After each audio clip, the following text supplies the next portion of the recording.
That's better.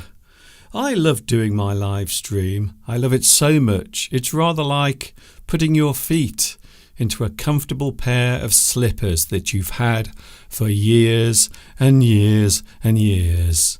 Yes, they stink, but they are comfortable. Just like my live stream. Here we go again. We are back together and we are live from a sunny autumn, or is it winter?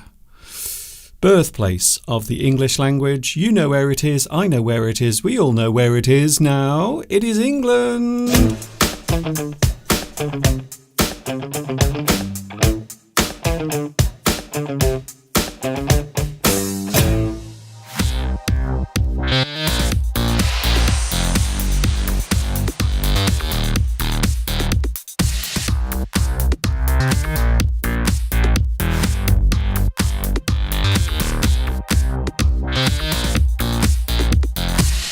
Oh, yes.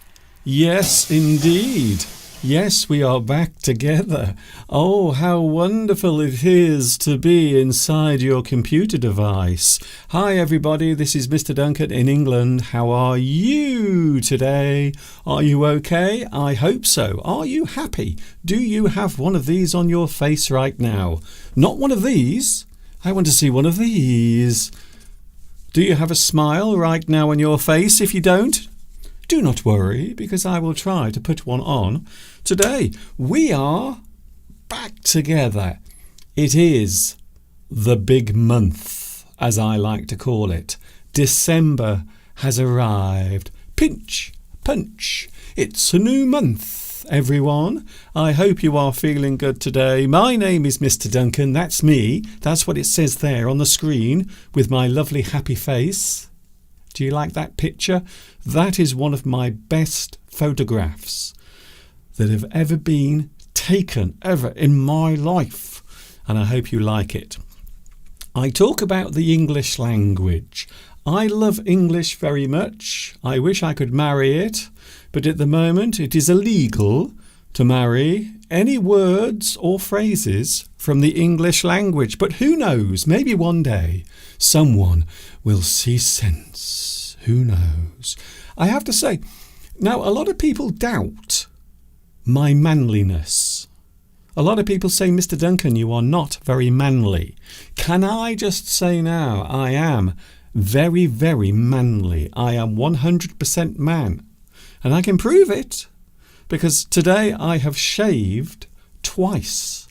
That is how manly I am. So please do not doubt my masculinity ever again. Thank you very much. Here we are then. It's so good to be with you today. It's nice to be back. It is the 1st of December. You may notice in the studio I have not started making anything look like Christmas at the moment. I think it is still too early. But maybe next week, maybe even the week after, we will start making the studio look a little bit more like Christmas is coming. Talking of festivals, of course, you might be watching at the moment. In the United States, your stomach will be full of all that lovely turkey that you've been eating over Thanksgiving. Can I say a big hello if you are celebrating Thanksgiving? You are having a lovely public holiday in the United States, and I hope you are having a good time there. English is what it's all about. The English language. I really do love teaching English. I've been doing this for ever such a long time. How long, Mr. Duncan? 18 years. 18. Imagine that. Think of doing something from today. So you start doing something today, something new, and then you do it for the next 18 years. What do you think that feels like? Maybe you might imagine it to be something stressful, maybe something that might make you prematurely age or go a little bit crazy, or maybe all of those things. Who knows? The live chat is also here today, and I don't want to forget about this guy, because if I do, he will be angry for the rest of the day. We have Mr. Steve coming up in around about 20 minutes from now. Mr. Steve will be here with us live in the studio. I can hardly contain my excitement. I have him right here. The real, genuine Mr. Steve will be with us at around about 2:30, and he is feeling much better. He has been rather unwell over the past few days, but he's feeling much better. Thank you very much for all of your lovely messages telling Mr. Steve to get well soon. Well, he's almost done that. He is almost 100% physically fit. I'm not sure about the other things, but at least he's at the moment feeling fit as a fiddle, as they say. Hello, live chat. Nice to see you here. Look, I'm waving my hand at you right now. Please wave back, or else I will cry. Hello, live chat. Who was first here today? Oh, what a surprise. What a lovely surprise. Vitas.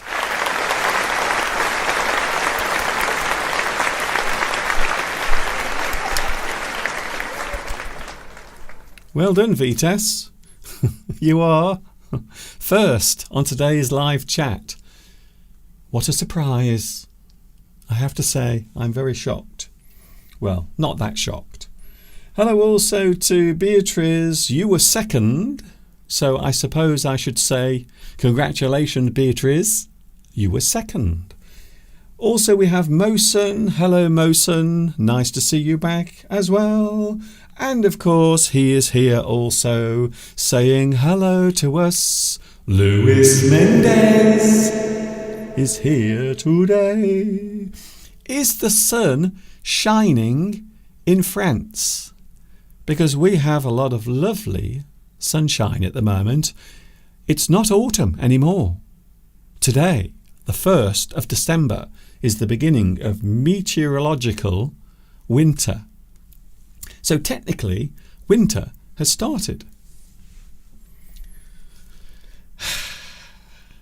But I'm not sad, I'm not worried, because it is December, which is the month of Christmas. So I am looking forward to that towards the end of the month.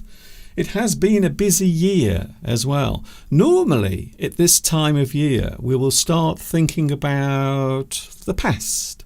Perhaps we will reflect on the past 12 months. Was it a good year? Maybe there were things that I wish I had done better, or maybe there are things I wish I had not done at all. We all have them. We all have those little regrets.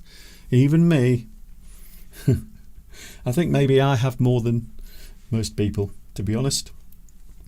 We also have Beatrice. Hello, Beatrice. Oh, I said hello to Beatrice, didn't I? Well, guess what? I'm saying it again. We also have Anyor Kakebe. I hope I pronounced it right. Hello, Anyor. Nice to see you here as well. I am a little bit tired today. I had a very late night. Yesterday we went to see some friends. We had the most amazing night out. We went to have a curry. It is a long time since we've had a curry out and about. And we went a very long way to sample this particular curry. It was very nice, and we had some lovely company with our friends Brent and Sonia. If you are watching at the moment, hello, are you okay? Have you recovered from your hangover? I wonder. And guess what? Whilst I was there at their house, Sonia was writing a Christmas card just for me and Steve. There it is, look. Can you see it? To Steve and Duncan. I don't know why. People always put Steve first. Whenever they write to us, they always put Steve first. I don't know why they do that. but it is very annoying. Thank you very much, Sonia. A little bit later on we are going to open this lovely card that Sonia has sent. In fact, I was sitting next to her whilst she was writing this card, and apparently there are some jokes inside as well. I hope they are not rude jokes, so we will see what happens later. I actually haven't opened it yet. It's still sealed, so we will see what happens. There it is. Mr. Steve will be here. We are talking about words, phrases that exist in the English language. Also today we are going to look at an interesting subject as well. Something that we all do. Something that happens to every one of us in life. Sometimes this thing can be small or large. Sometimes it can be insignificant or significant, something big, something serious. So quite often we will have situations that go wrong. When something goes wrong, we are looking at that later on. Lots of words and phrases connected to that as well. Hello, Claudia. It's nice to see you here, Claudia. Also we have, hello, Pedro Belmont is here today. Hello, Pedro. Nice to see you here as well, watching all those miles away in Brazil. I hope you are having a good weekend. I am, definitely. I will say hello to Francesco, or Francesco, should I say. Hello, Francesco, in a very cloudy, gloomy Italy.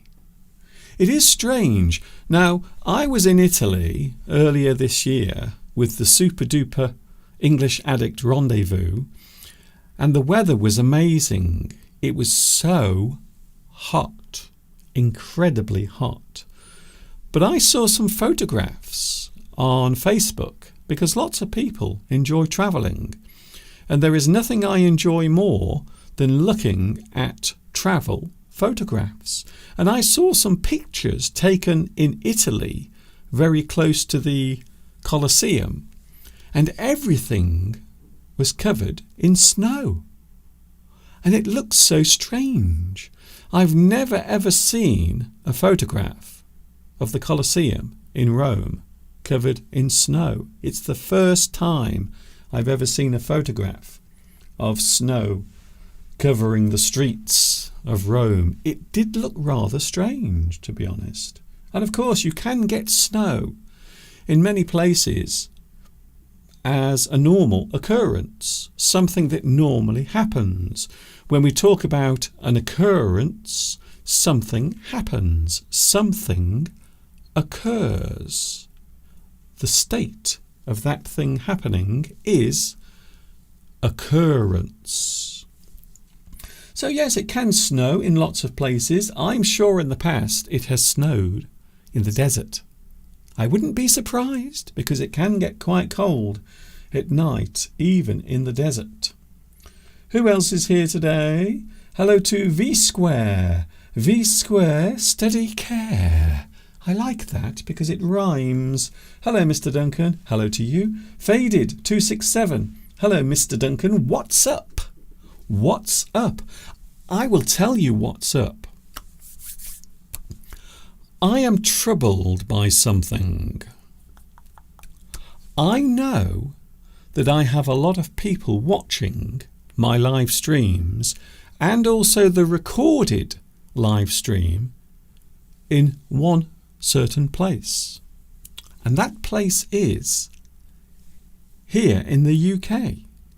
I've never done this before, so I'm going to say hello to everyone watching me in secret in the UK. Hello to the United Kingdom.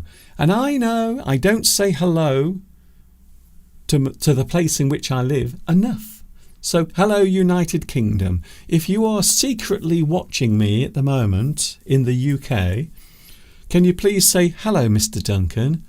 I am watching you in the UK, but I don't normally say anything on the live stream. So please don't be shy. I know, especially English people, we can be very shy. We can be introverted. We can be rather withdrawn sometimes, especially in situations where we might feel uncomfortable. So if you are feeling a little shy at the moment, especially if you are watching in the UK, come on, say hello. Say hello, Mr. Duncan. I am watching in the UK. You can even tell me where you are actually watching at the moment. So please, don't be shy. Give it a try. You never know. You might enjoy it. You might enjoy chatting on the live stream. So hello again to the UK.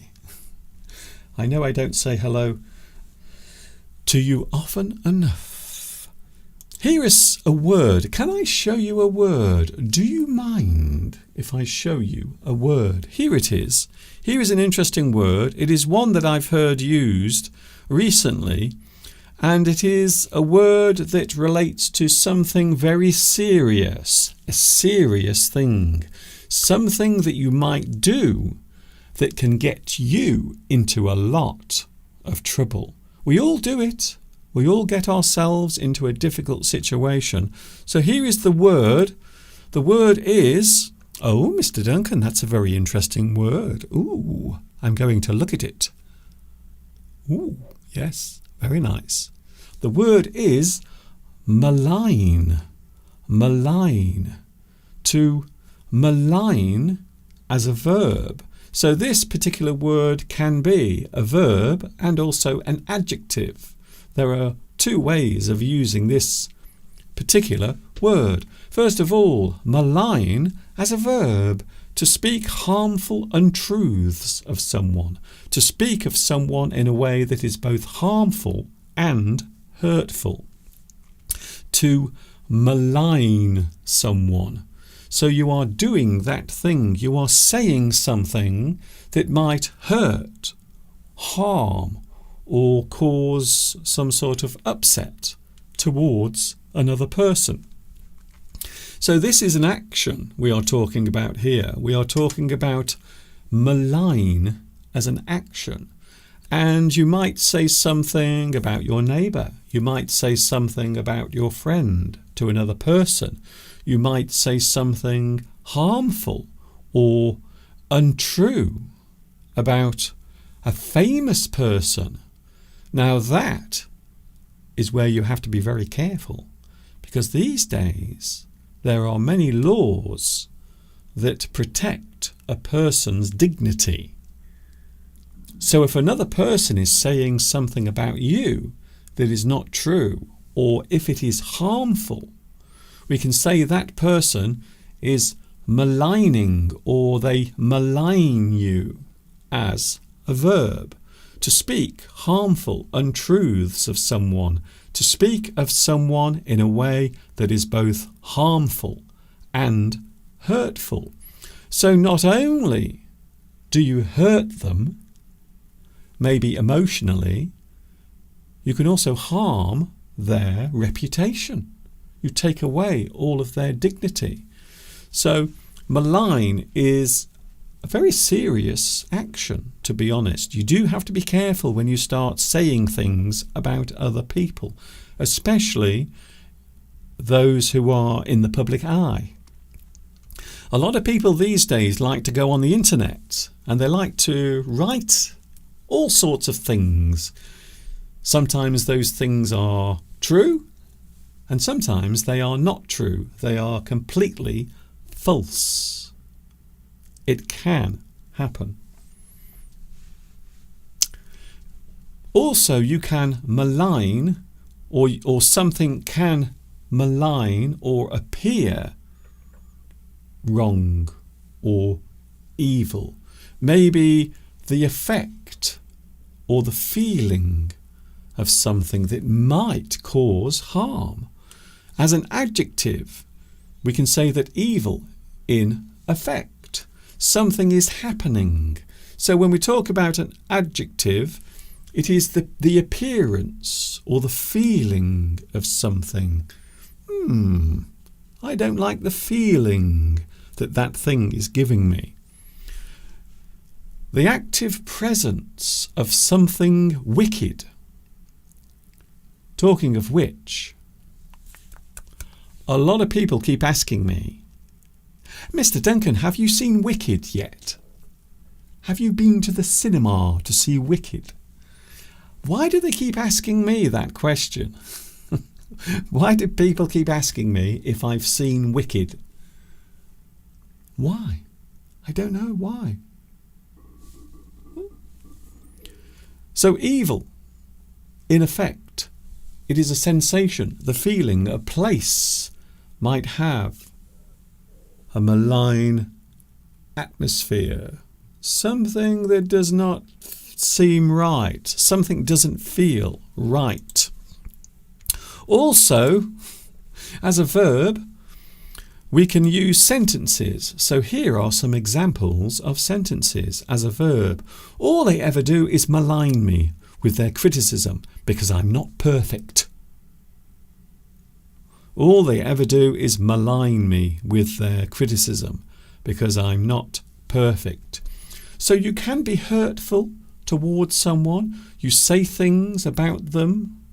You might try to destroy their character, and you are doing it as a verb. And an example sentence as an adjective. As we stepped into the dark house, a malign presence greeted us. The feeling, something you sense, the atmosphere in the place you are standing. So there are sentences we can use and ways of expressing it. And then, of course, we have synonyms of malign used in certain ways. For example, as a verb, synonyms include vilify, revile, disparage, and libel. You can libel someone. You malign that person. You say something about them that is not true. You say something that might destroy their reputation. As an adjective, we have synonyms. Pernicious. That's a great word. Pernicious. Something not very nice. Hurtful. Wicked. Evil. Something unfair or unkind. Injurious. Now that might sound like a strange word, but it is a word that is used quite often. Something that is causing harm or is harmful. Something you say, something you do that is harmful. Also as a presence. So when we say presence, we say something that appears to be with you. Something that appears to be following you. Even if it is something you can't see, but you can sense that particular thing. So as an adjective, we can describe it as a presence, something you feel.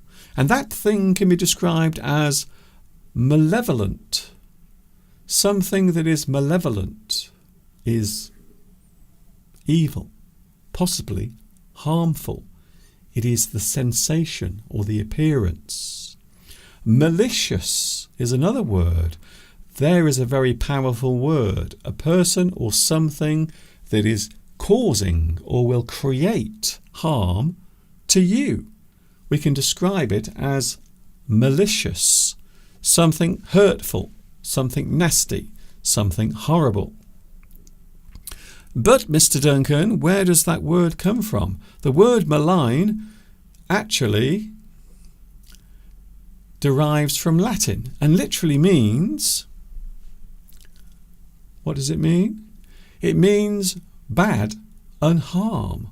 So it is kind of undoing it. It is undoing the word harm or unharm and turning it around. So something that might appear nice, something that is said, can also be harmful. So that thing is not unharmful, or it is harmful. You malign someone, you are causing harm. You malign that person. Hello everyone. Hello Mosat Ung.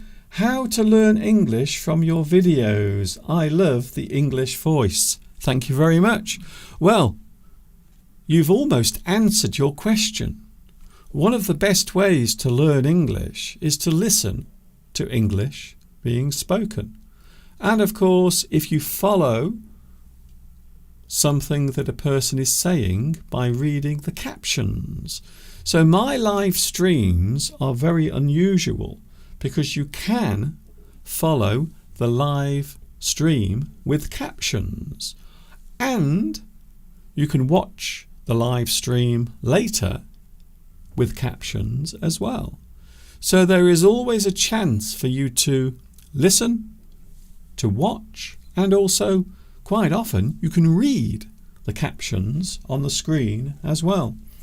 So there are many things you can do to improve your English. And of course, another thing is practice. Practice English every day. Make it part of your everyday life. These are things that I've said many times in the past. Make English part of your life. I hope that is helpful to you. We are looking at things that go wrong, the occurrence, the happening, the event of something going wrong. We will be looking at that a little bit later on, but now we will have a quick break because you know what's coming next. Mr. Steve is on his way. He will be with us in a few moments from now.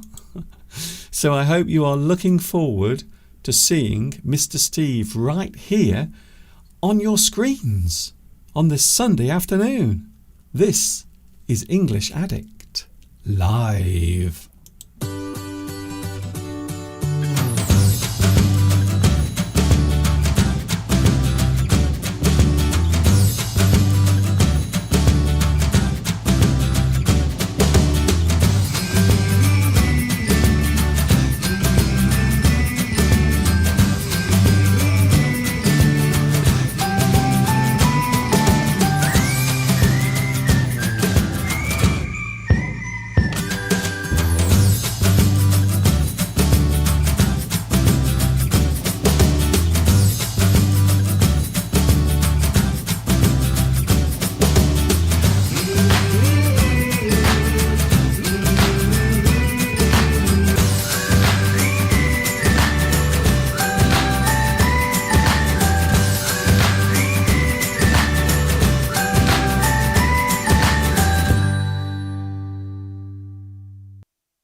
right now.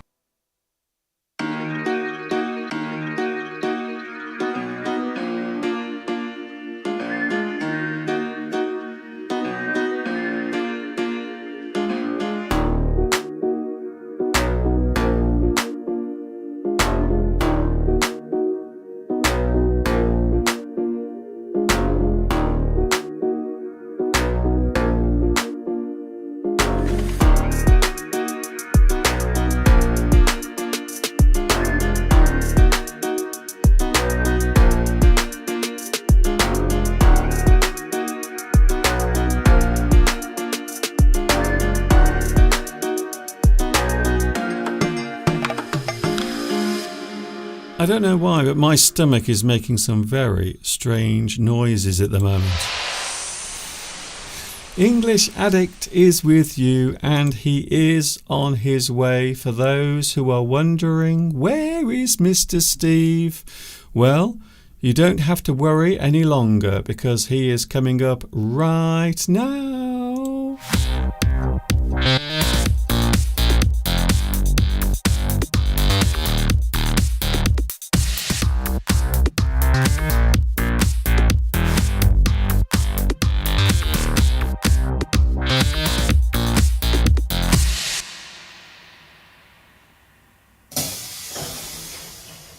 Hello, wonderful, beautiful viewers from across the globe. Here we are again on a Sunday afternoon.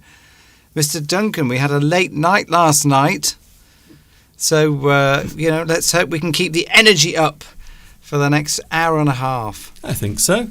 Yes, we had a nice night last night with our friends in Wales, in a town called Mold. Yes, Mold. Now, how do you spell that, Steve? It's M-O-L-D. Yes. So not like something that's gone smelly or rotten, but something that is completely different from that, which is, well, I suppose it is, I would imagine it is a Welsh name or a Welsh word that's been kind of converted, because we did go into Wales last night. We went abroad. We went abroad, yes. We needed passports, visas, checkpoints with men with guns. Yes, we had to have our special inoculations against the sheep, just in case we get bitten by one of the sheep. We did. We're joking, of course. Although they do have, if you, anyone who's been to Wales will know now, they have lots of 20 mile per hour speed restrictions. Yes, this is weird, isn't it? Because so that's about 30 kilometres an hour, I think. Because something like that. Can I just explain though? Because we do have lots of different speed limits, don't we? Here now, in some countries, they have no speed limit on certain roads, especially on the motorways. But in this country, so for example, if you are driving on the motorway, so that is the express road that will get you from one place to another very quickly. What is the maximum speed limit on the motorway, Steve? That's 70 miles an hour. 70 miles an hour. So I'm sure you can work this out for yourself using your calculator at home. I think that's about 90 kilometres an hour, something like that. Okay. I can't And remember. then, Steve, I just want to go through these very quickly, because this is not the point. But people don't know what miles per hour is in most countries. Steve, I think people do know. Trust me. Well, most people have kilometres, don't they? Yes, but converting it is very easy. Anyway. And then on normal roads, on the average road, we have lots of different or varying speed limits, don't we, Steve? We do. So in the town, it's usually 30 miles per hour. You can do your own conversion there. On single carriageways, it is usually 60 miles per hour outside a town. Sometimes it's 40, but they have introduced a very low speed limit in Wales, in most villages and towns, of 20 miles per hour. Yeah. If someone could do a conversion on that, we would like to know. It's probably about 30 kilometres an hour, maybe. Yes. Someone can wear, which is very, very, very slow. Yeah. Well, you can walk. You can actually walk. I'm sure you can walk at 20 miles an hour. I know you would have to do it very fast, and you would look very, very odd doing it. But I think you can walk at 20 miles an hour. So you could find that there are people walking past you on the pavement. They are going faster than you are whilst driving. I noticed a tortoise was on the pavement, was actually keeping up with us. Yeah. It's very controversial, the introduction in Wales of 20 mile per hour speed limits. We do have them here in the UK around schools at certain times of the day.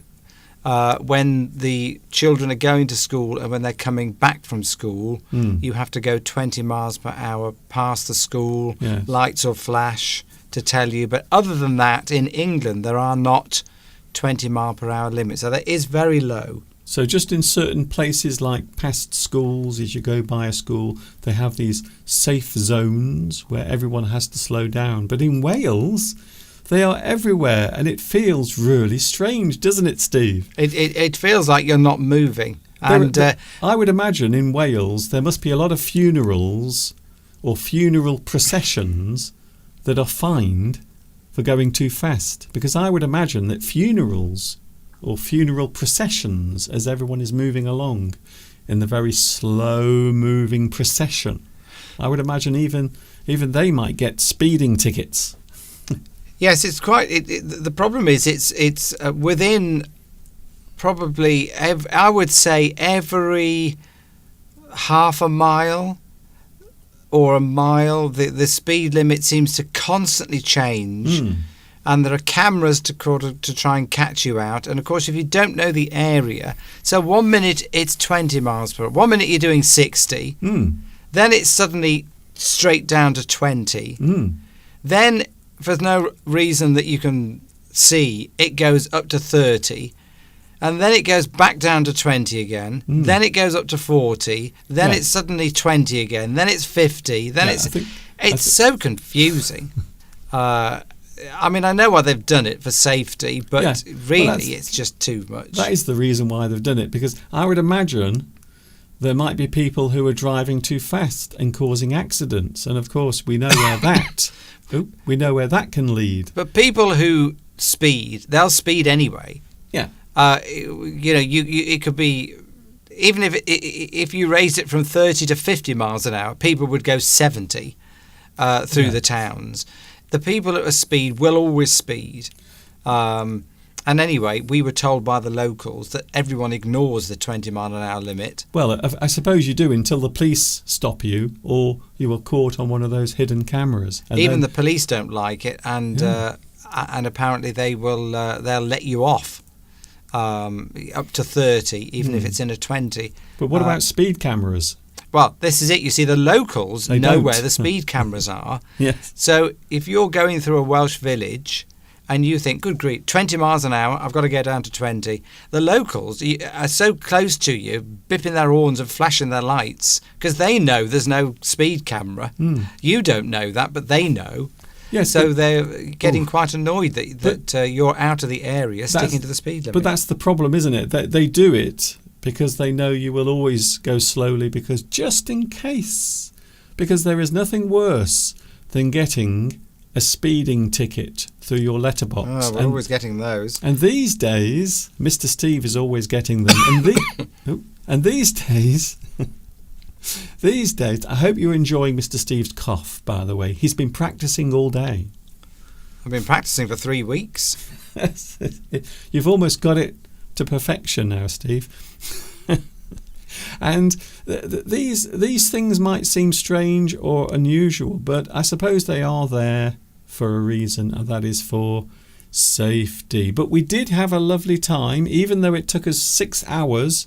Once we got into Wales, because we were only driving at 20 miles an hour for most of the way, it took quite a long time to get to where we were going. But we had a nice time, a nice meal, a lovely curry. I had chicken tikka masala. It was very nice. and we've never been to that particular restaurant. It was small, wasn't it, Steve? Very small, a Bangladeshi restaurant. It was lovely food, very nice food, run by a family in Mould. And there was the father there, the mother was there, and they had 4 daughters who were all working there. And it was a lovely atmosphere. Yeah. We very much enjoyed it. And the food was fab. What did you have, Steve? I had a chicken boona. Ooh. So for chicken boona, Bhona, I think it's pronounced. I think it's spelt. I do like a boona. It's always my favourite one. It's quite mild, but a lot of flavour. Haven't you just spelt boner? No, Isn't it Bhona, I think it's pronounced. I thought it was BHU. Might be. I can't remember. Let me spell it. I think what you just spelt is something very... Anyway, don't worry, Steve. Moving on, we have the live chat. It's very busy. We've been very busy ourselves. We have December. December is here, Mr. Steve. Oh, the last month of the year. And of course, it is that wonderful month where we have the season of goodwill, where people give gifts to each other to show how much they love their partner or their friend or their family member. So I'm really looking forward to Christmas. You're not here next Sunday, are you? No, I won't be here next. Well, I might be. As you know, I do all these Christmas concerts at this time of the year, but my voice hasn't come back sufficiently yet. So I shall find out on this week whether I can, because I haven't been to any of the choirs for 3 weeks. So I'm going to try going back tomorrow, and we've got a concert on Saturday. And if I can't sing, then I'm not going to be in it, because there's no point in croaking away and straining your voice if you can't do it. But there we go. Christina says New Year resolutions. Yes, we've got to start thinking about those. We've got to start thinking about New Year resolutions that we can make and then instantly break by about February. Yes. This is normally the time of the year when people do things that might be damaging. They might eat too much food, and they might be a little bit lazy because the weather gets horrible outside, so people become less active. And then, of course, when the new year comes, everyone starts becoming all active again, and they want to change their life and their year. They want everything to be new and lovely. December is a busy month. We are here during December. I'm not sure about Christmas, because I think Christmas is, I want to say it's Friday, but I don't think it is. So what day is Christmas this year? I can't quite remember off the top of my head. I know the 18th is Friday. Yeah, is it Saturday? It might be Saturday. Oh, so we might have box. What are you doing, Steve?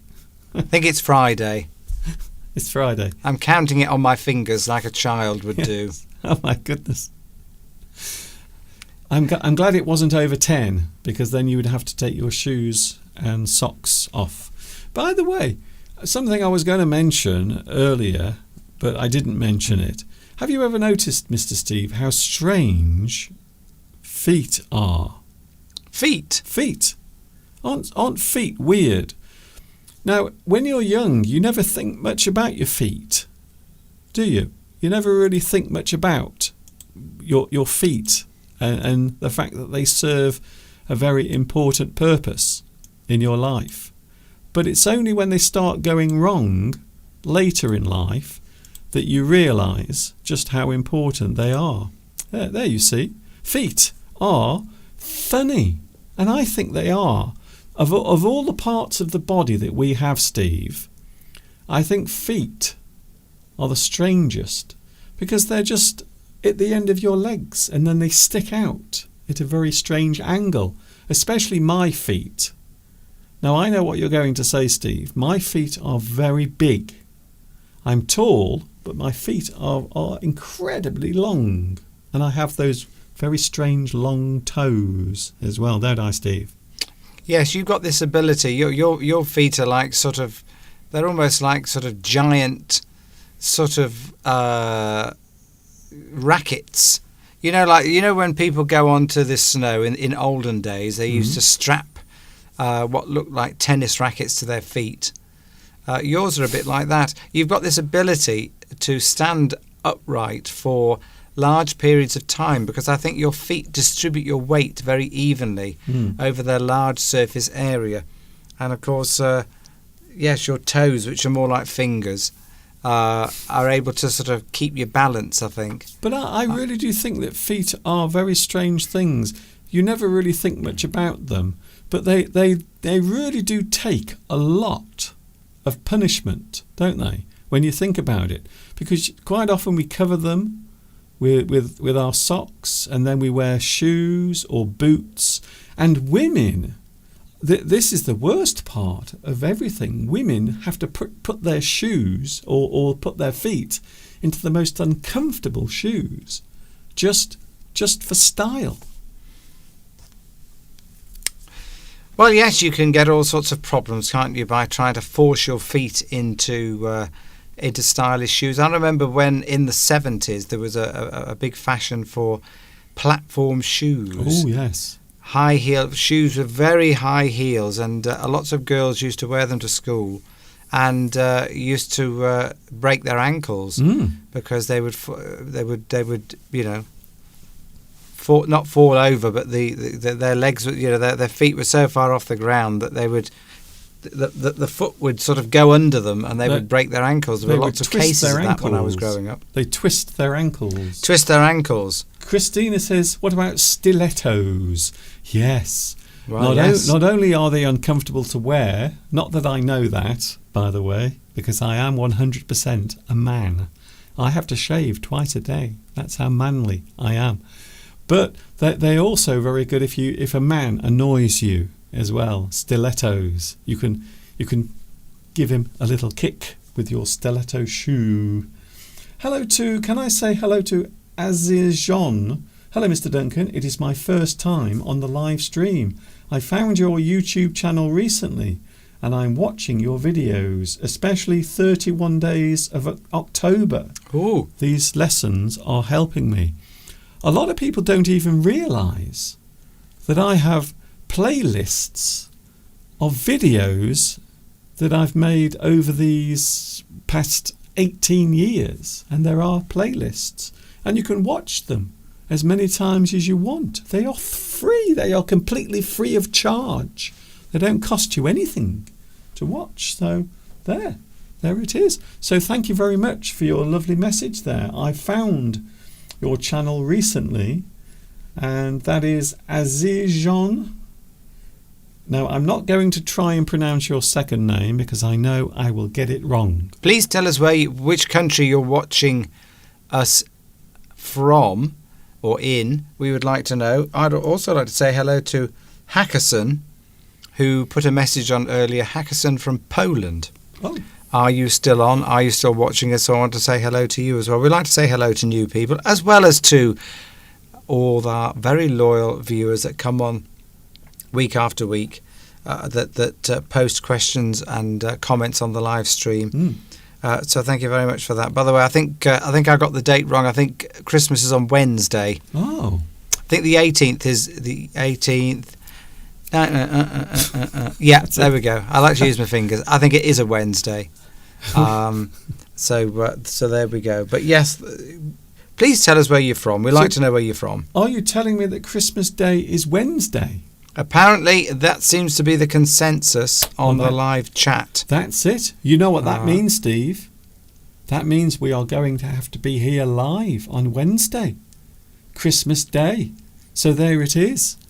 How do you feel about that, Mr. Steve? Well, I'll be cooking. We could do a live stream in the kitchen as Mr. Steve is trying to prepare the Christmas meal. Uzbekistan is where Aziz-Jean is from. And we also have Mehdi from Iran watching us as well. See, it's lovely. We love to know where you're from and where you're watching us from. Don't be afraid to put comments on the live chat. This is what the live streams are partly about. They're to teach you English, but also to form the community, Yes. to expand the community Yes. that Mr. Duncan has created here on his live streams. I always say this is like a big family. It's like a big family. Wherever you are in the world, you are welcome to join us on the live chat, on the live stream. The door is always open for you. Ray from Bangladesh. Hello, Ray. Oh, Everyone's coming out of the woodwork, as we say. okay. If you come out of the woodwork, it means you make yourself known. You were hiding away, and suddenly you make yourself known. As you are on the live stream, we've got Jeff Seben from Brazil. Lots of new names on here. Alexander Vladimirov. Well, I'm not sure you really are from North Korea. It says figuratively. But I think I know. I think I know what he's saying.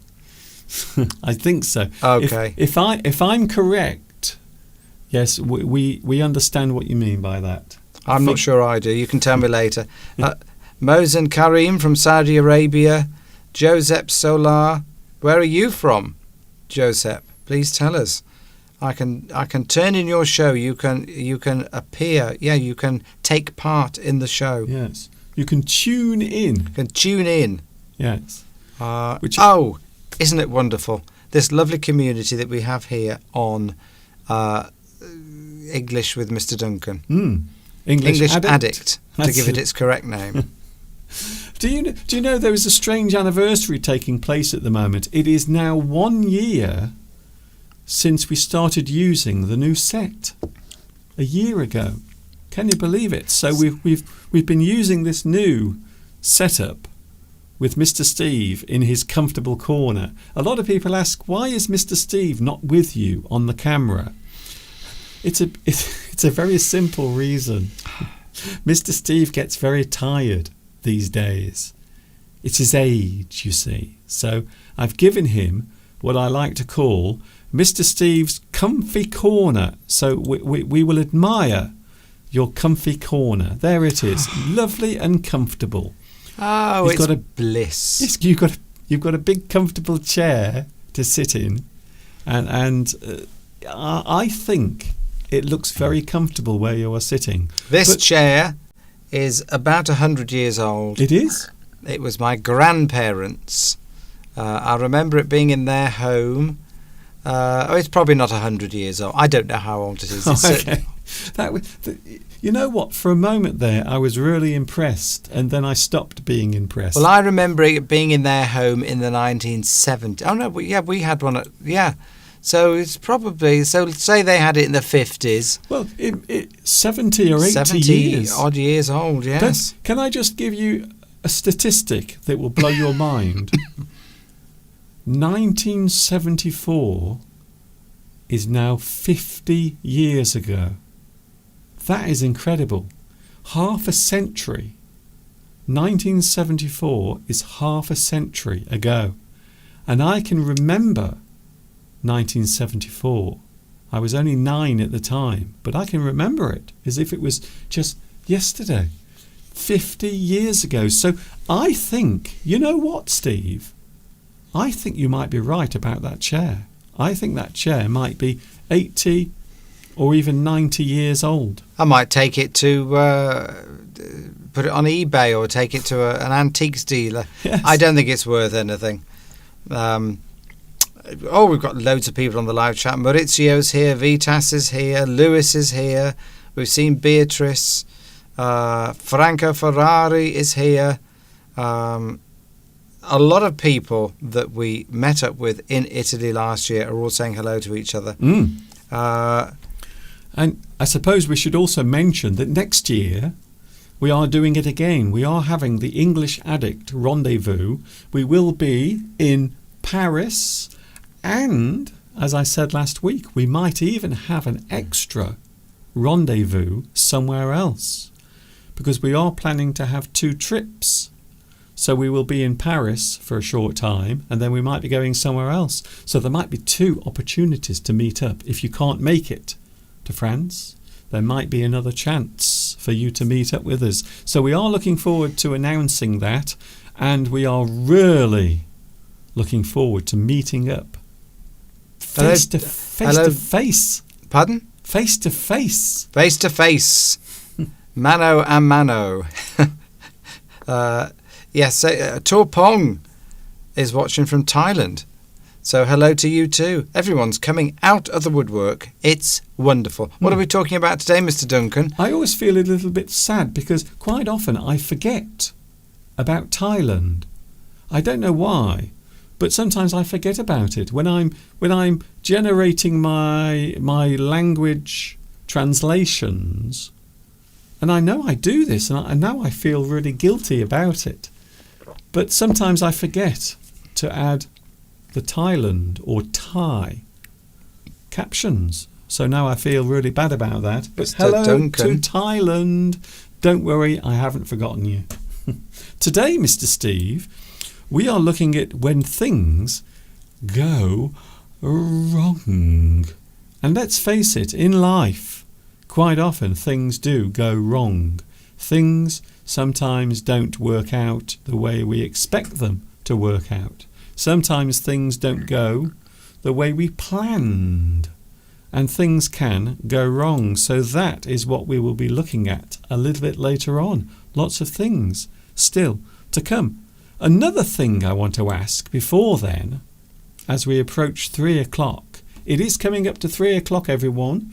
If you want to put your watch right or your clock, it is now coming up to 3 o'clock here in the UK. English Addict on the 1st of December. It's now winter, by the way, Mr. Steve. Officially. Officially.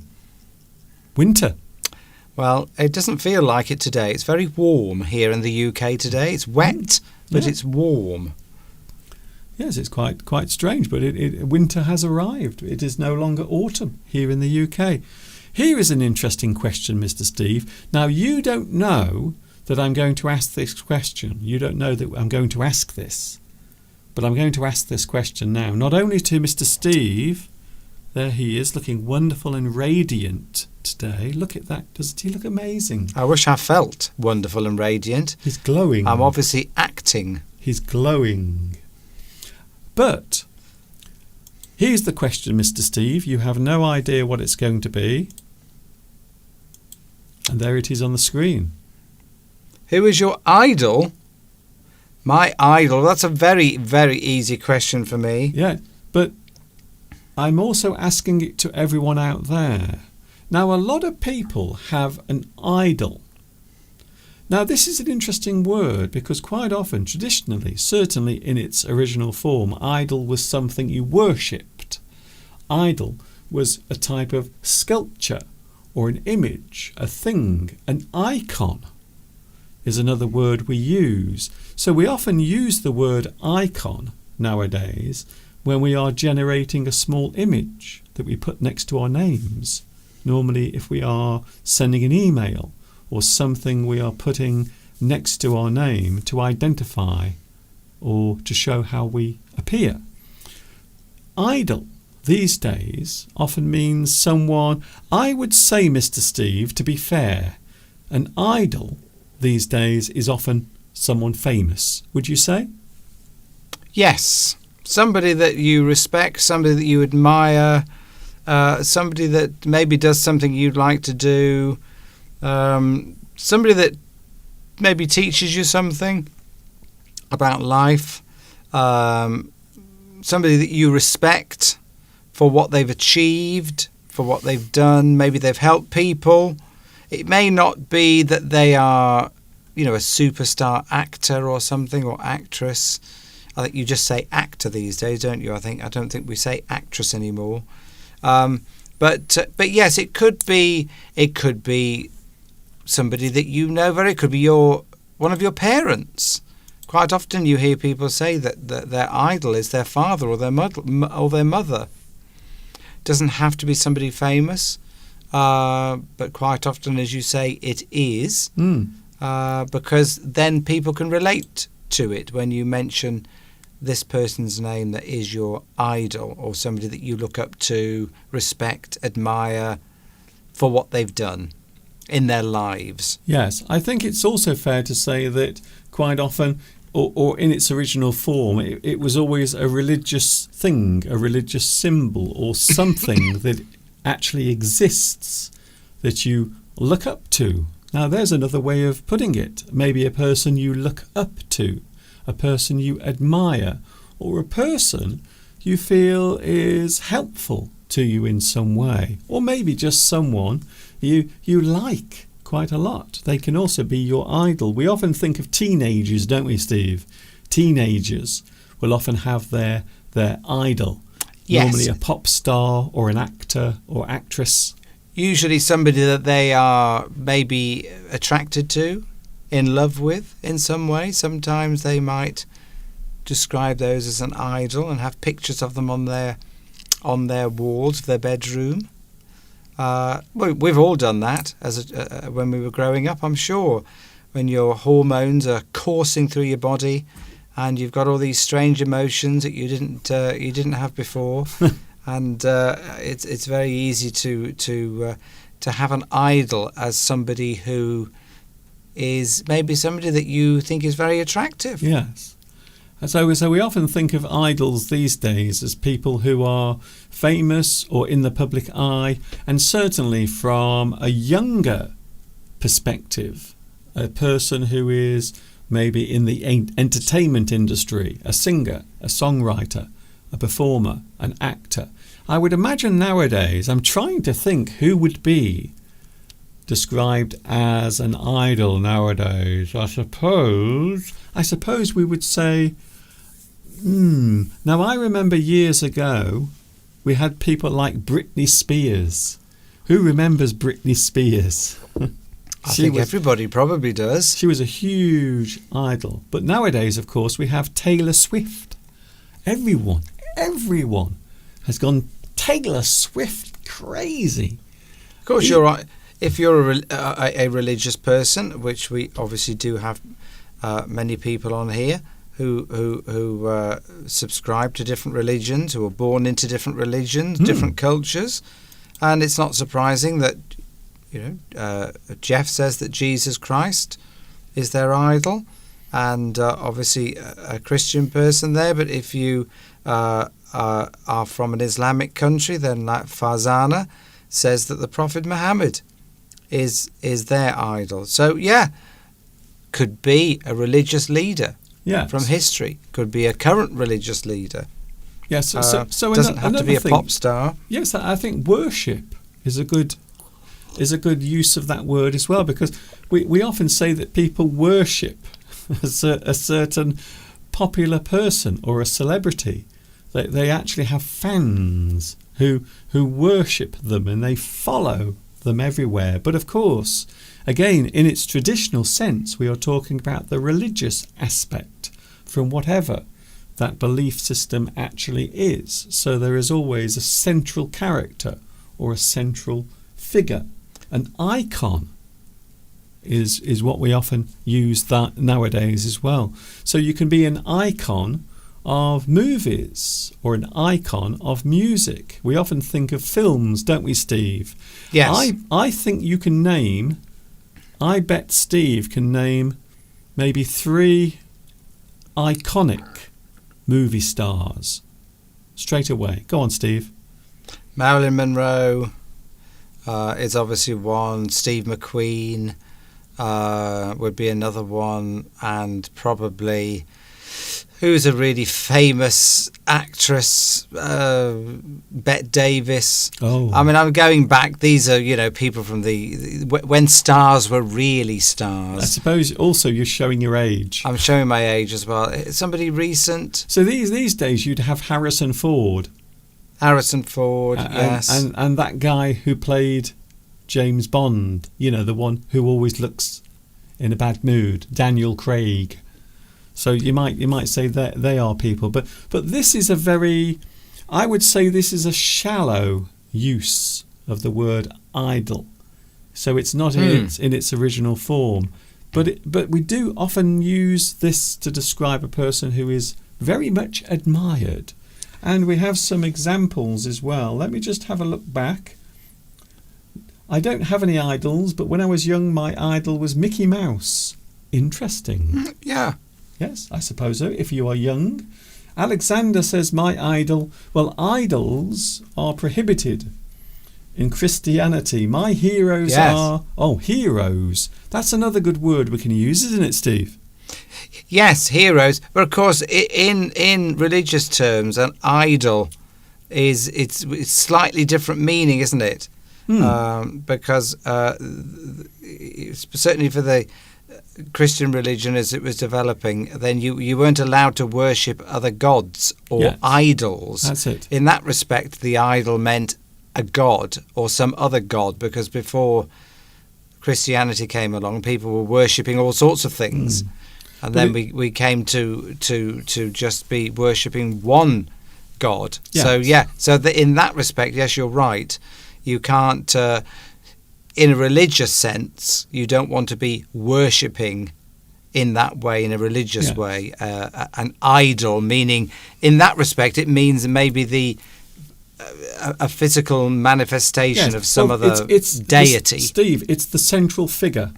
Yes. The central figure. People would worship idols, which would be, physical forms carved out of bits of rock or stone to be some god. And of course, yes. But in this respect, we're not talking about religious idols. We're just talking about somebody you admire. Well, this is the current phrase that we use, but of course it is a word that's been used for centuries and centuries, and maybe people would say way back into distant time. Of course, it sounds very much like another word, doesn't it? It's a something. What do you call it when two words are spelt differently but sound the same? As something phone. Yes, they sound the same, but they are actually spelt differently. So homonyms, homophones rather, homophones. Idol. It sounds like idle, I-D-L-E. Yes, doesn't it? It sounds a bit like, which of course means a lazy person. But we're not talking about that here. Some people, of course, say that they don't really have any idols. They respect people that they don't have idols. Yes, you don't. Some people you don't go to the point, because you can get so involved with a person that you absolutely idolize them to the point of not being able to see their faults. Because some people might have a particular talent. So, for example, if you were to ask me who my idol is, I would say Shirley Bassey. Okay. I've always admired her. But of course, not to the point of, worshipping them. Because, we're all human. We've all got our flaws. So I wouldn't take it that far. It's just somebody I admire. Yes. The talent, the ability, the stage presence, all those sort of things. But yes, you can have different layers of idolizing somebody, can't you? You can be you can have the screaming fan that can't stop crying. Like, remember those shots of the Beatles? People would faint. The young girls would faint when the Beatles came on stage. That's idolizing it, taking it to the extreme. When they first arrived in the United States, the girls were throwing themselves forwards, trying to get near them as they came off the plane. So I think that is a very good example of a group of people. So it doesn't have to be one person. It might be a group of people who have a certain talent or ability. So I was expecting Mr. Steve to say Shirley Bassey. Yes. But we all have someone we admire. Maybe you go through a phase or a period of time where you like a certain person, you admire them a lot. And again, I remember from my childhood, I had certain people who I really admired very much. And one, of course, was Adam Ant. I mentioned him a couple of weeks ago when he had his birthday. So I was always attracted, I always liked musical artists, people with some sort of creative spark, as it were. So I've always admired people who have some sort of creative ability, something that they can make from nothing. They create something that did not exist previously. using their mind and their talent, they are able to create something. So I've always admired, and maybe in a way they are people I would class as idols for myself, or people I admire from a distance. Maybe people who are no longer around, sculptures by famous artists, people with a certain ability. And of course we saw this week something really impressive, didn't we, Steve, in Paris? Yes. Notre Dame Cathedral, I have to say. Because I remember when this happened, and we were in Paris about 4 weeks later, weren't we? After it happened. So Notre Dame Cathedral caught fire, and a short time afterwards we were actually in Paris during that time, and you could see the burnt out shell of Notre Dame Cathedral in the distance, and it really did look quite haunting. But this week it was unveiled. They've actually managed to do it. A lot of people said it wouldn't be able to happen, it would not be done, but they did it. They managed to renovate the whole building. They've rebuilt huge parts of the building that had collapsed, including that lovely, beautiful spire that we all watched collapse into the flames. Yes. Do we know when it's officially opening? When will we be able to visit Notre Dame? Lewis, I wonder if Lewis knows when we will be able to visit Notre Dame. Will we be able to do that in June? Lewis, by the way, makes a good point, because idols, of course, in terms of the type of people that are idols, it can go in and out of fashion. And at the moment, as Lewis points out, quite often it's footballers are seen as idols. Good. Aren't they? It's very in popular culture now than a footballer, because, of course, they make lots of money, they score a few goals, and it's whether you think that's appropriate, I don't know, but I mean, they're clearly talented people, but there is a fashion for men to, particularly men, to have footballers as their idols, somebody that they aspire to. And that, of course, let me just repeat, we do mean this in the more sort of, we don't mean it in the religious sense of an idol. We're meaning this in just somebody you admire. Well, we are looking at the word. We're looking at the word, yes. So the word has many, many meanings from the past to the present. So we are not putting one particular meaning on it. Anyway, but from the point of view of asking people who their idols are, you know. Yes. Well, I think most people will understand there is a divide.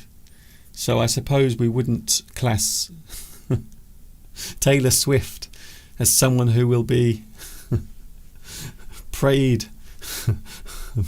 a pagan for, god. or maybe there will be some sort of huge statue of Taylor Swift in 1,000 years from now, or something like that. I don't know, maybe. Who knows, in this rather strange world of ours in which we live. Mr. Steve, we had a nice surprise last night, didn't we? Do you remember last night, Steve? A surprise? Yes. Well, we went round to see our lovely friends, Sonia and Brent. And whilst we were there, Sonia was writing out some of her Christmas cards. And I said to her, "Can you write one for me?" So she did, and there it is. Look at that, Mr. Steve. We have a Christmas card. This might be the first proper Christmas card we've received this year. Look at that. Steve and Duncan. Why do they always put Steve first? Whenever anyone writes to us, they always put Steve first. I think because I'm the eldest, maybe. So there's, I don't know. Yeah. Maybe I don't know. I don't know why they. But it's fine, you know. I think I should feel a little offended by it, to be honest. Sometimes I would like to see Duncan and Steve, not just Steve and Duncan. Anyway, I digress, Mr. Steve, because Sonia has written some jokes in here, so I'm going to open this now. I don't know what's inside, by the way. While you're opening it, can I just say that Alexander has said that pointed out that I still have a cough. Yes, I do. It's 3 weeks now. But Alexander says that they've had it since the beginning of November. Yeah, these things can linger. That means they stay around for longer than you expect. Something lingers, it stays around for longer than you expect. And you can have a lingering infection, a lingering cough. And it looks like we've both got that. There's a lot of it about, as they say. There is. There's a lot of it about. A lot of people with colds, flu-like bugs, infections, seasonal viruses, chest infections, you name it, it's out there. We need some really cold, hard, frosty weather to kill off these bugs. There it is. Happy Christmas, Steve and Duncan. Once again. Why? Why is Steve always first? Happy Christmas, Steve and Duncan. Have a super festive season.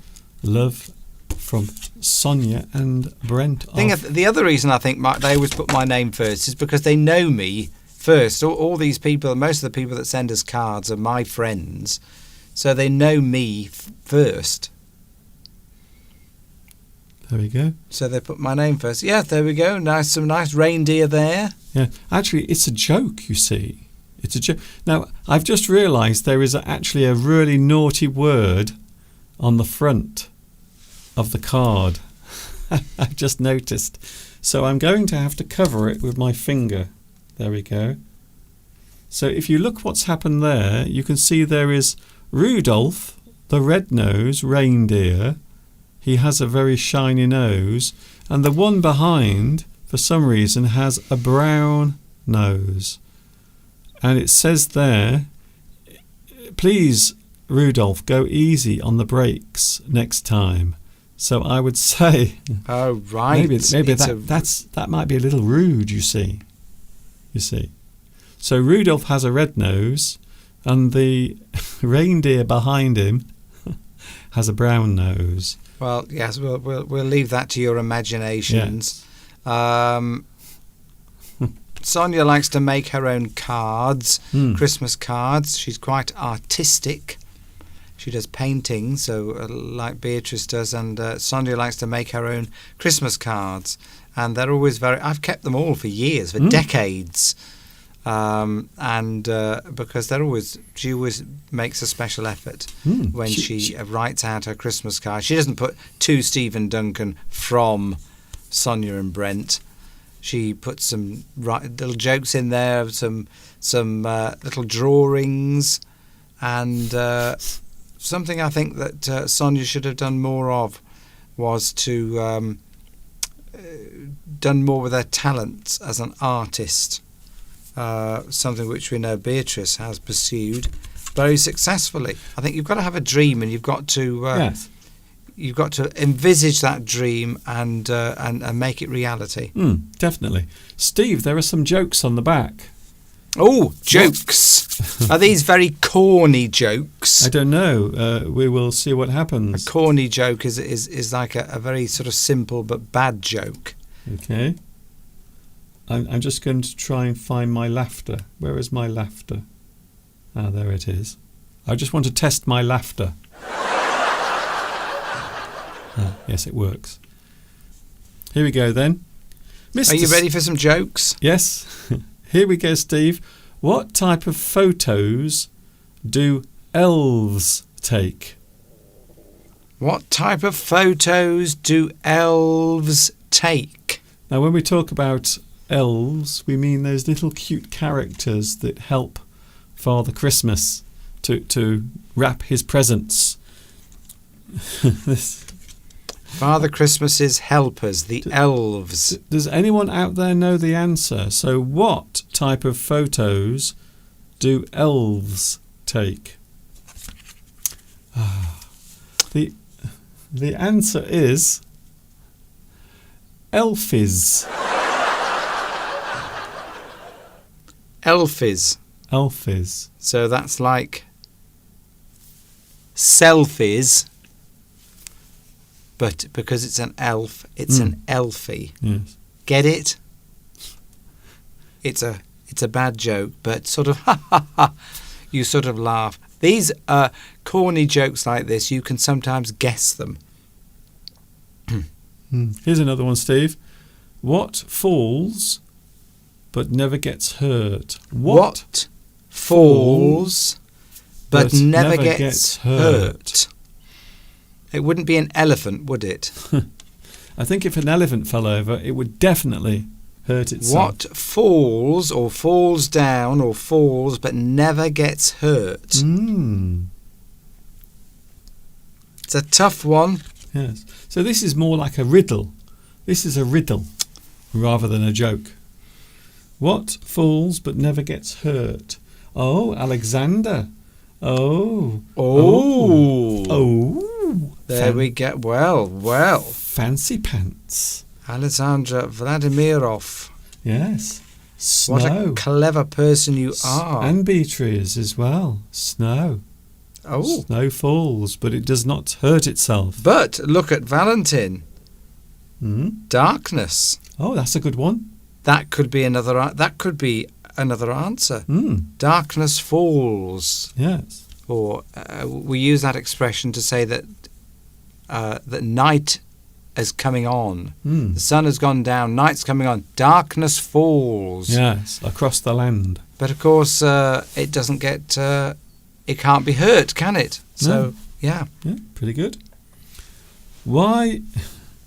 Now I have to make sure that these are not rude. I have to make sure that these have no swear words, so I don't have to say anything rude on the live stream. Why do reindeers wear bells? Why do reindeers wear bells? Any suggestions out there?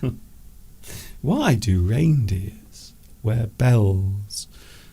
Yeah, because quite often when Father Christmas is riding his sleigh through the sky, the reindeer will have little bells, sleigh bells. Why do reindeer wear bells? Because their horns don't work. To be heard, yes. But they can't be heard because they're horns. That's you could say that to. Well, no, yeah, okay, yeah. I'm just thinking aloud there. Well, a horn is something normally on a car. Yes. Do they have horns? Yes, reindeer yes, they have have antlers. Yes, it doesn't quite work. It doesn't quite work, that one. Yes, but at least my my audience gave me a nice laugh. You could use that for a cow, couldn't you? Why do cows wear bells? Yes, I think really that's the normal joke. Because of course cows in some countries wear bells so that you can hear them. Yes, around the neck. Because their horns. We need don't more work. We need more cowbell. More cowbell, definitely. What do you get if you cross a snowman with a vampire? A snowman, a vampire, combine them together. I think this is... If you cross something, it means in this respect you're combining the two things to make something, to get something new. Yes. To combine something, you cross something, you combine. A bit like sort of, crossing one cow with another species of cow. You get a new type of cow. So in this case, or one flower with another flower. Yes. Okay, Steve. I'm just explaining the. I'm almost forgetting use what of the joke word cross. was. What was the joke again?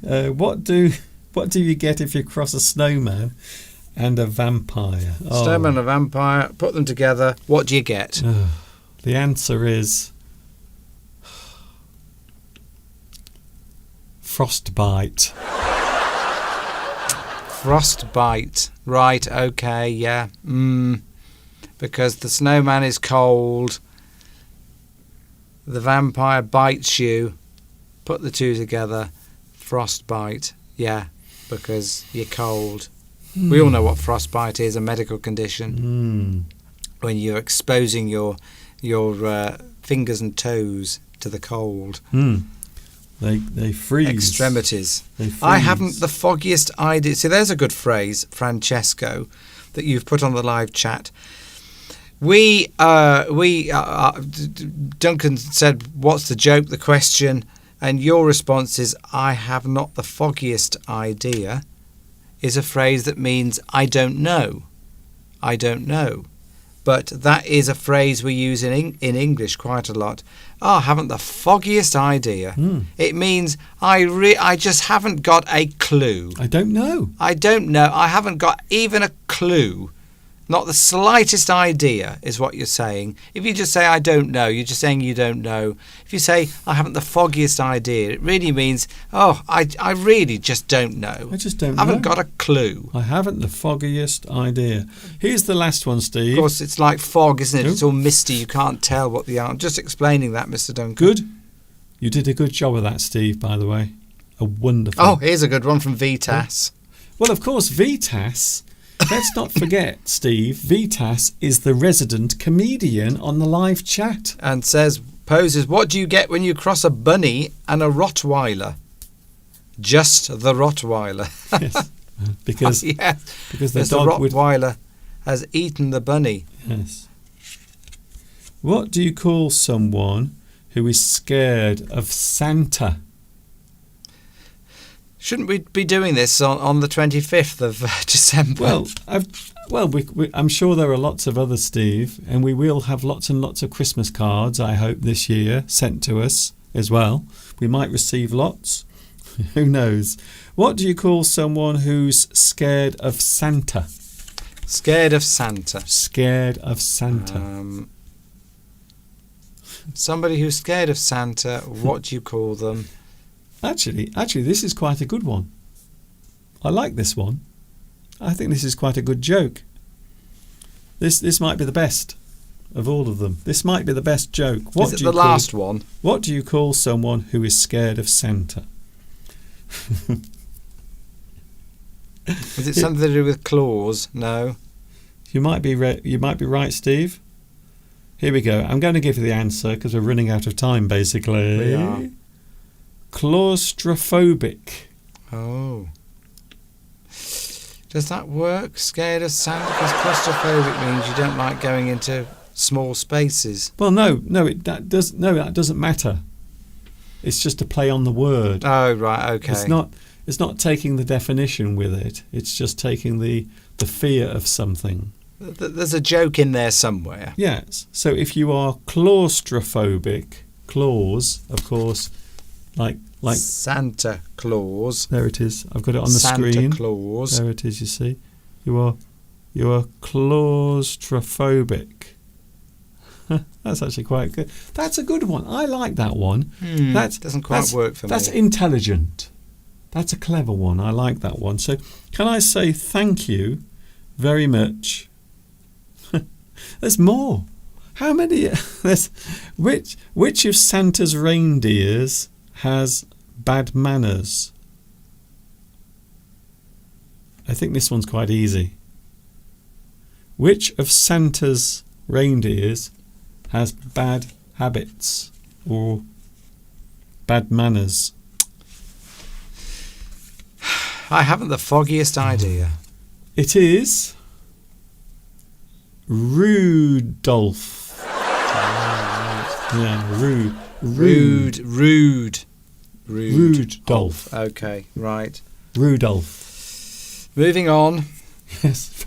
Swiftly. As swiftly as a tailor can be swift. Mr. Steve. Can I ask you a question, Steve? Have we got another subject? Well, of course we have. No, we're just going to sit here for half an hour, Steve, staring out the window. There's something coming up. Don't go away. No. There's an important subject we're going to talk about. In a moment, we are going to look at things that don't go as planned. Things that sometimes might go wrong. Words connected with that, you mean? Yes. When things do not go right, when things don't go according to plan, what do we say? How do we express those things? Find out in a few moments from now.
And we are back. English Addict is with you today.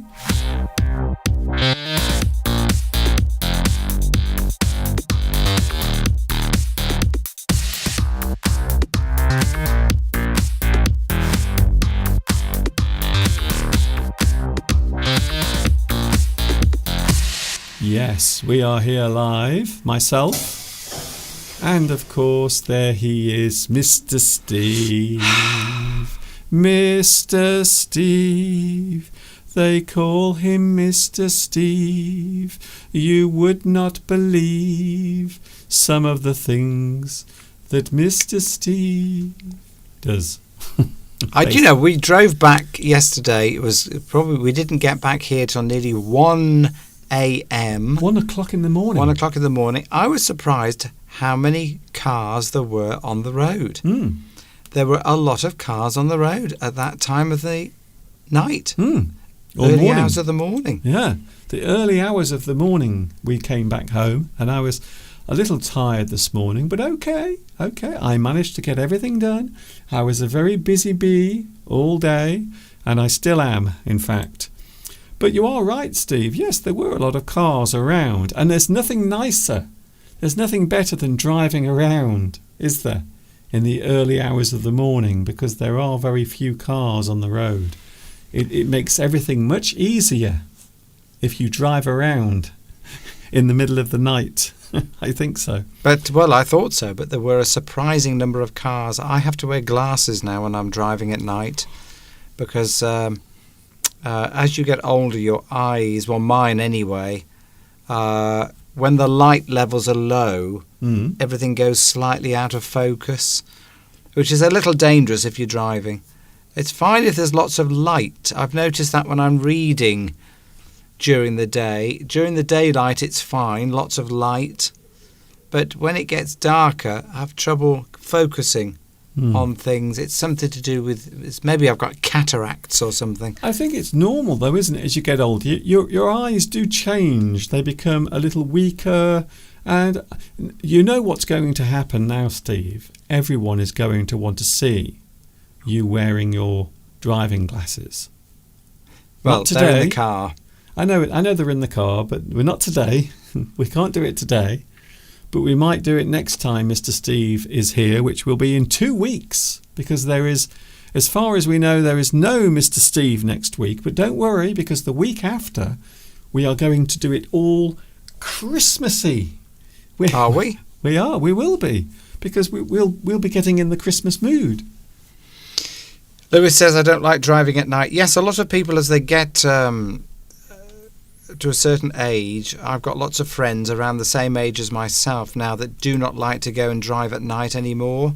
And I've always been fine driving at night. I think if you don't do it for a long time, and of course if you live in a city or a town and you maybe visit people during daylight hours, and if you don't drive very much at night, you get very quickly it can be quite stressful if you don't do it a lot. But even if you do, I found, as I said, I need to wear glasses now because with the lower light, and of course now with the dazzling headlights that people have, the LED lights, a lot of people complain about those.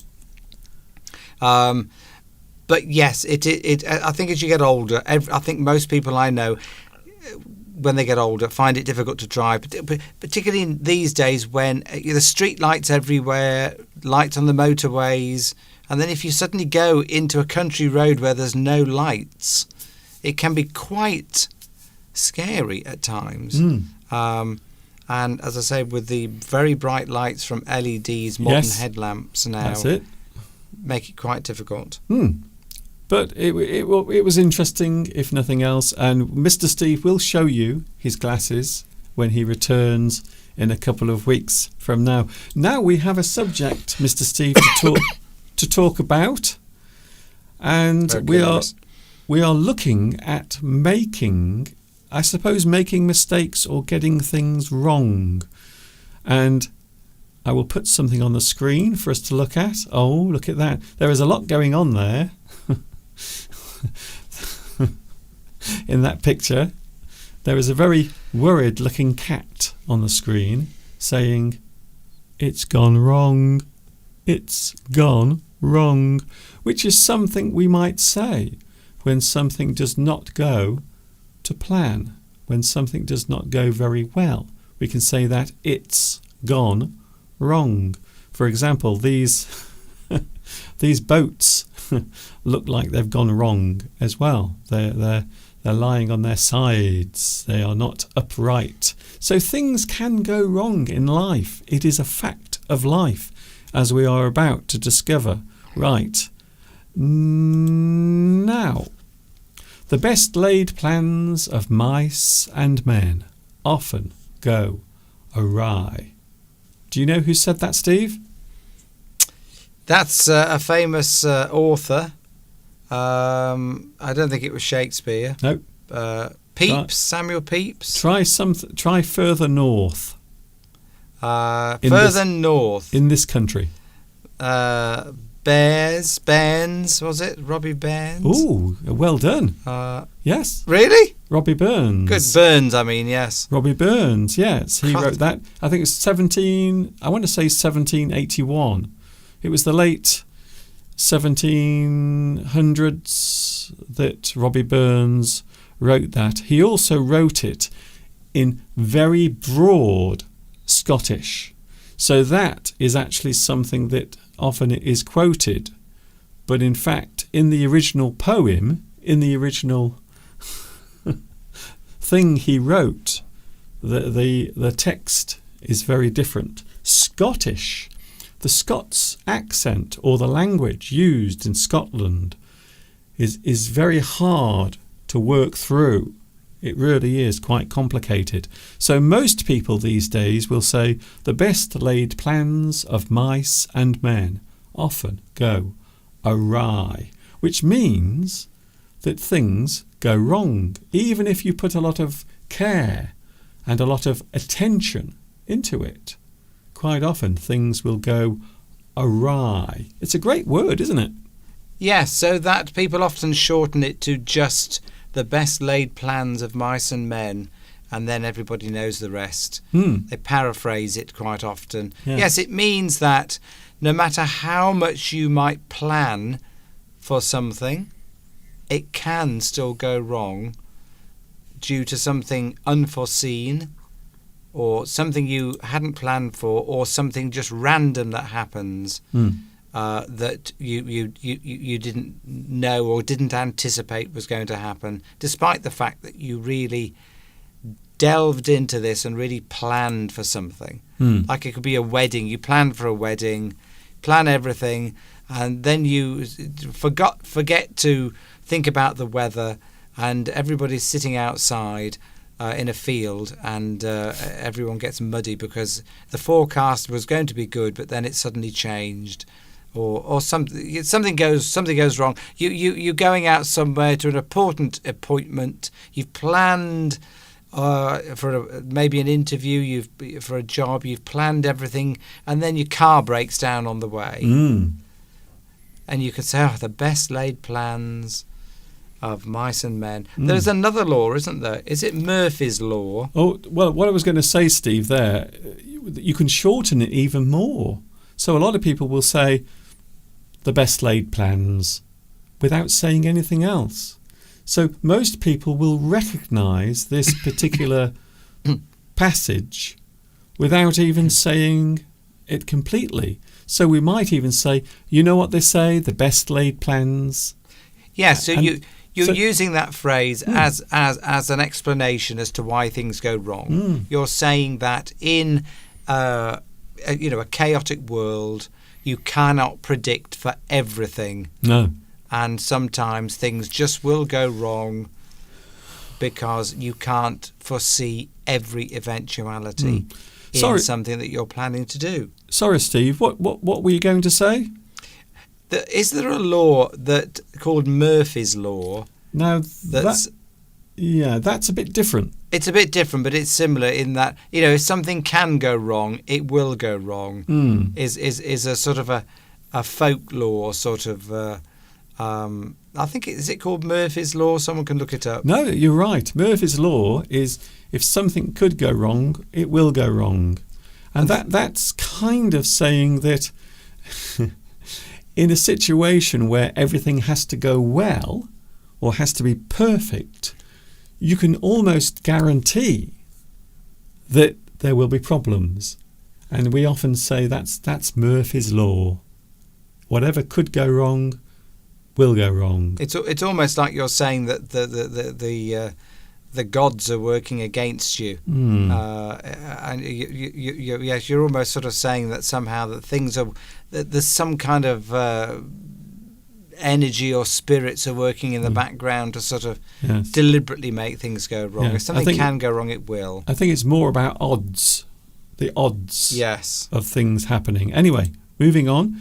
Awry is a new word, says Beatrice. Yes, if something goes awry. Yes. It means something doesn't go according to plan. Yes, it goes off track. And there's obviously a silent W in there, awry. Okay. You don't pronounce a W. We've got to move on, Steve. It is true that things don't always go to plan. Things do not always go to plan. So when something does go to plan, it means it is successful. But quite often, it is true that things don't always go to plan, not as you planned them to go or to be. However carefully you plan ahead, things can go wrong.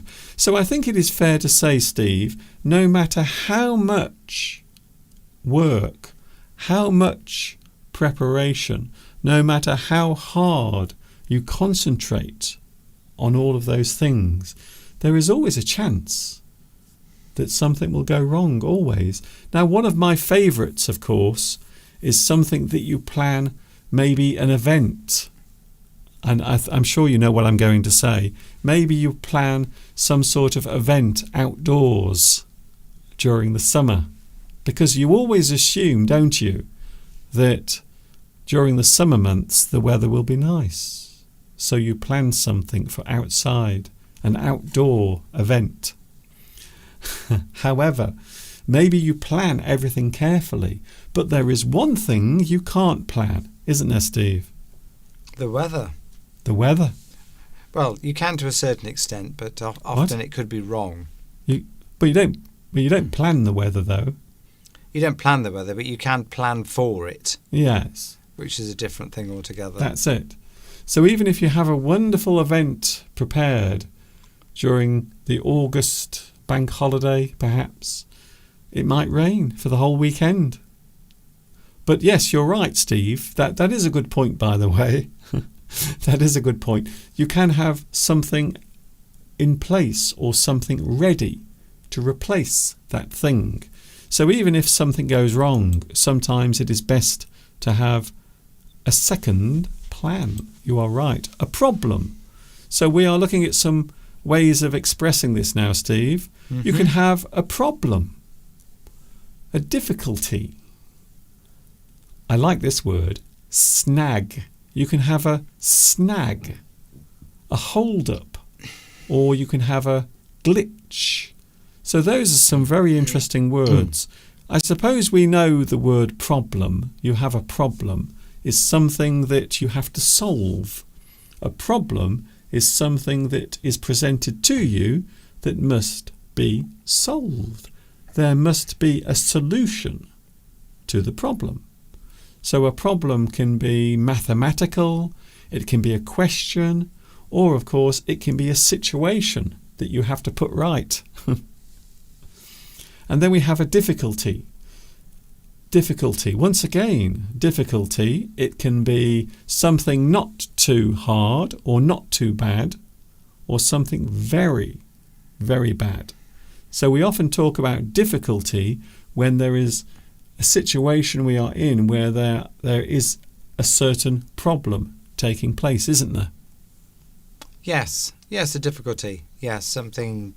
It's not suggesting that the plans have gone completely wrong and are insurmountable. It's saying that you've got a problem that you need, a difficulty that needs sorting out. A snag. There's a good one. A snag. That might be a new word for a lot of people. It is a good word. A snag. So if you, it just means maybe a minor little problem that needs to be overcome. If you were to go out walking, for example, and you caught your jumper or your coat in a twig or a bit of wire along a path, it's a snag, isn't it? It's a minor little inconvenience that needs to be sorted out. You could be preparing a report at work, and you've got to print all these things out, but there's something wrong with the printer. It's a snag. It's just a minor thing that needs sorting out. Just an example there. You might describe it as a hold-up or something that is just holding you back briefly. Yes, Vitas, that's correct, Vitas. Snag. A hold-up. Again, very interesting. Maybe you are on the way to a meeting or an interview. You might have a hold-up, something that is slowing you down, something that is stopping you from proceeding. There is a hold-up. So maybe you are driving somewhere, Steve, for an interview, or maybe you are waiting for something to be delivered. There is a hold-up. Something is causing a delay. Something is in the way. It is stopping you from getting somewhere. It is stopping something from arriving to you. There's a hold-up.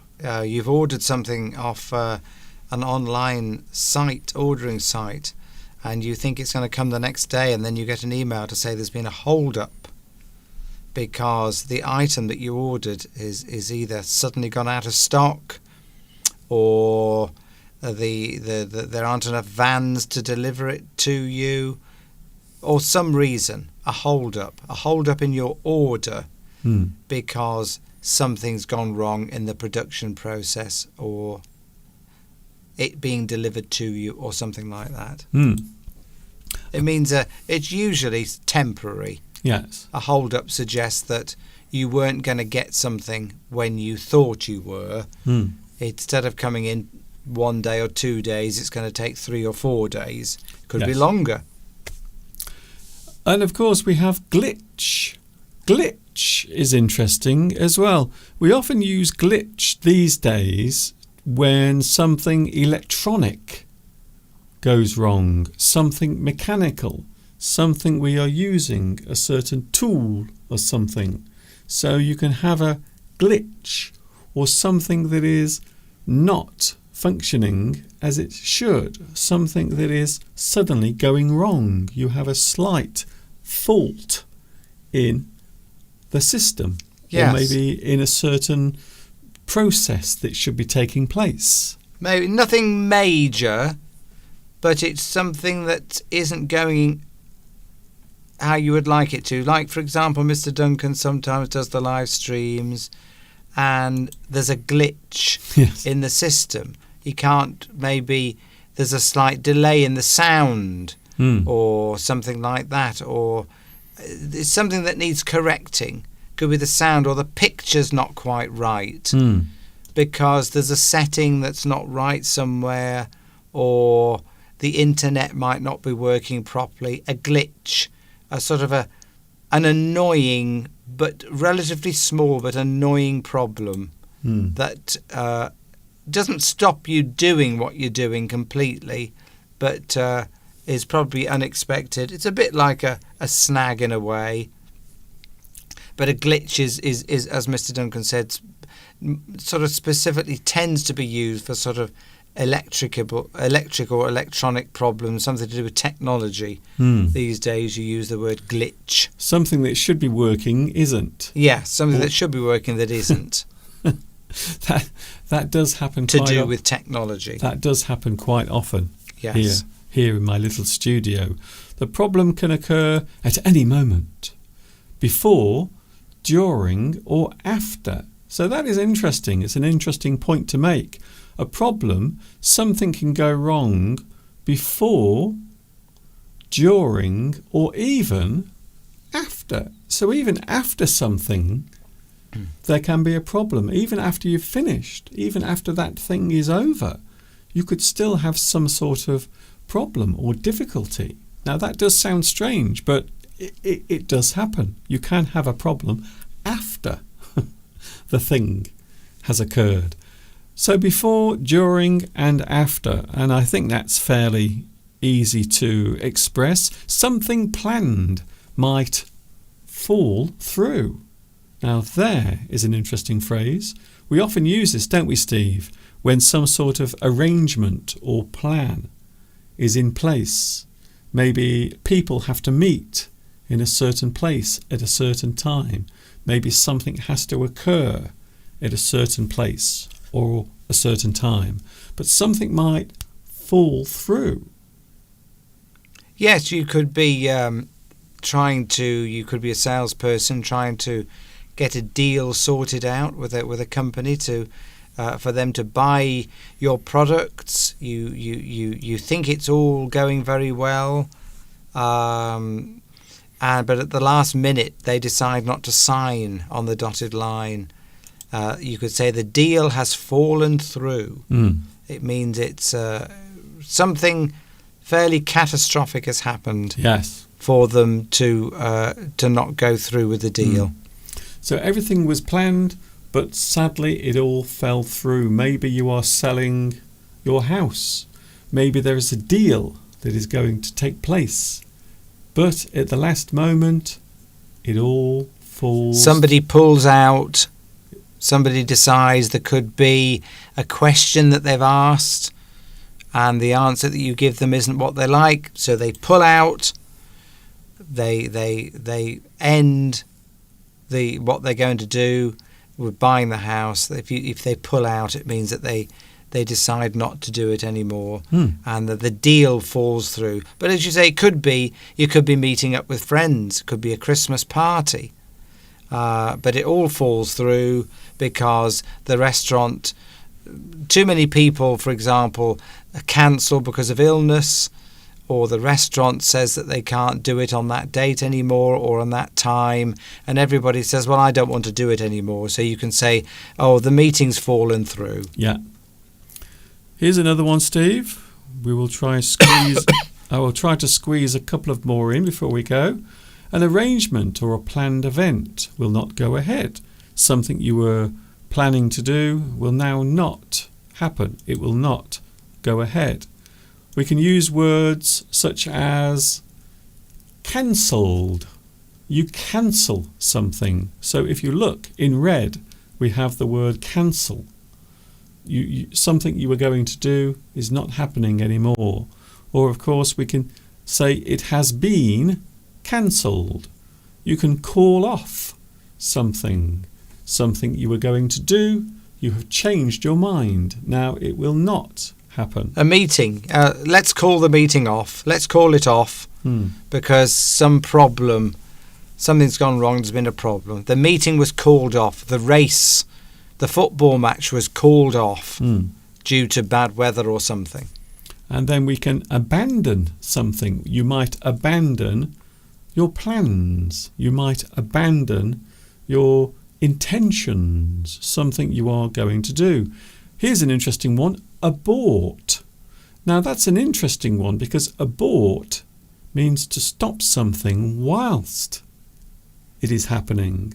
So maybe you are starting something, you are doing something, and you abort that thing. For example, maybe you are launching a rocket, and as the rocket starts to lift off, maybe there is some sort of problem. And so you will abort. You will make sure the rocket goes somewhere safe. You will change the direction in which it's going. Or, of course, you can stop the launch before it happens. That's it. So maybe you are counting down to the launch and there is a problem. So you can actually abort the launch of the rocket. Yes. Quite often it means to abort something means you've got all the plans in place, you're about to start, and then at the last minute something's gone wrong, there's a problem, and you have to abort. Abort. Don't do what you're going to do because if you do, the outcome will be catastrophic. If you use the word abort, it means you're stopping doing something, because if you were to carry on, it would be a disaster, a catastrophe, and the last minute, the last second, you've detected a problem that it could be potentially catastrophic. And it could be, as you say, launching a rocket. It could be a meeting that you're planning to have. Let's abort that meeting, because somebody suddenly turned up that's going to cause problems, and you don't want the meeting to go ahead. Abort. And of course, we can withdraw from something. You can pull out of something if you are going to be involved, and then you decide not to be involved. You pull out. You decide at the last moment to change your mind and pull out. And then, of course, something might fail, or, as we mentioned a few moments ago, Steve, it can fall through. Yes. Something that you had arranged, something that was going to happen, is no longer happening because something has happened. A person has changed their mind.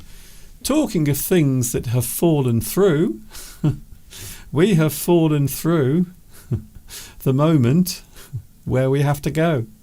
We are now heading towards not being here with you in front of your face. Talking of glitches, a few people are mentioning we don't have to deal with this now, Mr. Duncan. No, what? Yeah, that's all right. I'm sorting that out, Steve. That's fine. Okay. So we've had a few glitches. Yeah. So we've got examples there. We've had a few glitches today. Okay, Steve. But that's fine. Lovely. I shall go into the kitchen and do the usual make the cup of tea and some tea cake, toast for Mr. Duncan. I am ready. And I'll sit in front of the television, fall asleep, and then go to bed. Right. Lovely to be here. Hope you've all learnt something today. I have. I always learn from all of you on here. And it's always a wonderful experience. So see you. I won't be here next week, so see you in 2 weeks. But Mr. Duncan will be here on Wednesday. He's got lots of other lessons planned during the week, so look out for those. And he will, of course, be here next Sunday. There is lots coming up in December. Thank you, Steve. Bye-bye. There he goes. That is Mr. Steve. He is with us every week, giving us an insight into his life. Thank you very much for your company. I'm going now. I hope you've enjoyed today's live stream. It has been a busy one, and of course you can watch it all over again with captions later on as well, as soon as I prepare them and as soon as YouTube allows me to do it. I will have captions on the live stream, so you can watch it again and again as many times as you want. It's slowly getting dark outside. I'm just looking outside the window now, and I can see it is slowly getting dark outside. The days are so short right now as winter arrives. Thank you very much for your company. Thank you, Shirable. Mr. Duncan, you are awesome. Thank you so much. Thank you, Shirable. Or Shearer Blade. Sorry about that. Shearer Blade. Thank you, Mr. Duncan. Thank you as well. I hope you've enjoyed today's live stream. I'm back with you on Wednesday from 2 p.m. UK time. And of course, I will be with you as well next Sunday. No Mr. Steve next week. He is busy with his Christmas concerts. And I will see you soon. And of course, until the next time we meet here, you know what's coming next. Yes, you do. Stay happy, stay safe. Keep that smile upon your face as you walk amongst the human race. And of course,